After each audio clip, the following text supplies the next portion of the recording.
एक बार की बात है, एक राजा था, बहुत शक्तिशाली और धनवान, लेकिन उसके दिल में एक खालीपन था। उसे हमेशा यह सोचने का मन करता था कि सच्चा सुख क्या होता है। उसने सुना था कि अगर किसी को भगवान विष्णु के दर्शन हो जाएं, तो उसे अनंत शांति और आनंद मिलता है। इसी सोच के साथ राजा ने अपने राज्य को छोड़कर तपस्या करने का निर्णय लिया। राजा ने वर्षों तक कठिन साधनाएं की। उसने विद्वानों से वेद पुराणों का अध्ययन किया और अपने मन और आत्मा को पवित्र करने के लिए दिन रात साधना की। लोग उसे योगी कहने लगे। कई सालों की तपस्या के बाद एक रात जब वह ध्यान में बैठा था, तो अचानक एक तेज प्रकाश उसके सामने आया। उस प्रकाश में भगवान विष्णु प्रकट हुए। योगी ने अपनी आंखें खोलीं और भगवान को देखकर उसकी आंखों में आंसू आ गए।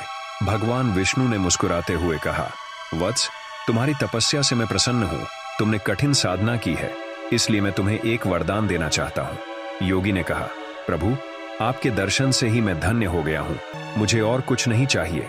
भगवान ने कहा, फिर भी मैं तुम्हें कुछ देना चाहता हूं। इतना कहकर उन्होंने अपने नेत्रों से एक आंसू गिराया और उसे योगी के हाथ में रख दिया। यह आंसू तब तक गिरता रहेगा जब तक तुम्हें सच्चा ज्ञान नहीं मिल जाता। योगी ने कहा, सच्चा ज्ञान क्या होता है? भगवान ने उत्तर दिया, ये तुम्हें समय सिखाएगा। यह कहकर भगवान अंतर्धान हो गए। योगी ने सोचा कि सच्चा ज्ञान प्राप्त करने के लिए उसे क्या करना चाहिए। उसने फिर से साधना की, लेकिन भगवान की बात समझ नहीं पाई। उसने फैसला किया कि वह ज्ञान की खोज में दुनिया के हर कोने में जाएगा।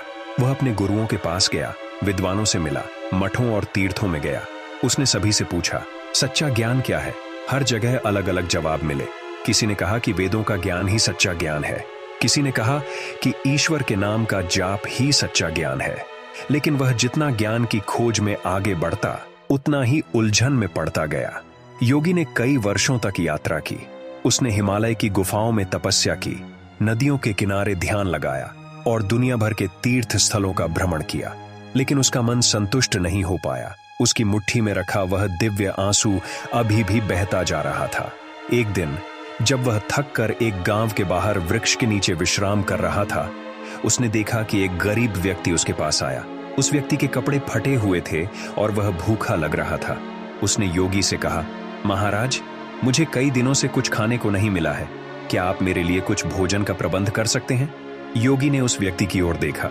उसके पास खाने के लिए बस एक रोटी थी। उसने सोचा, अगर मैं इसे दे दूं तो मैं भूखा रह जाऊंगा। लेकिन फिर उसे भगवान विष्णु की बात याद आ गई। उसने अपनी रोटी उस व्यक्ति को दे दी। भूखा आदमी रोटी लेकर रोते रोते खाने लगा। भूखा आदमी खुश होकर बोला, धन्यवाद महाराज, आपने मेरी जान बचाई।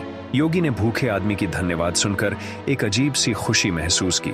योगी ने जब अपने हाथ की ओर देखा तो हैरान रह गया। उसका दिव्य आंसू अब स्थिर हो गया था।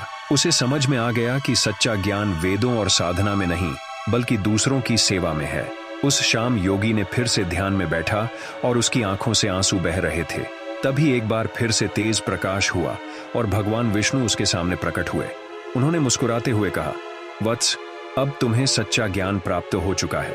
जब तुमने अपनी रोटी उस भूखे को दी, तब तुमने सीखा कि दूसरों की सेवा ही सच्ची सेवा है।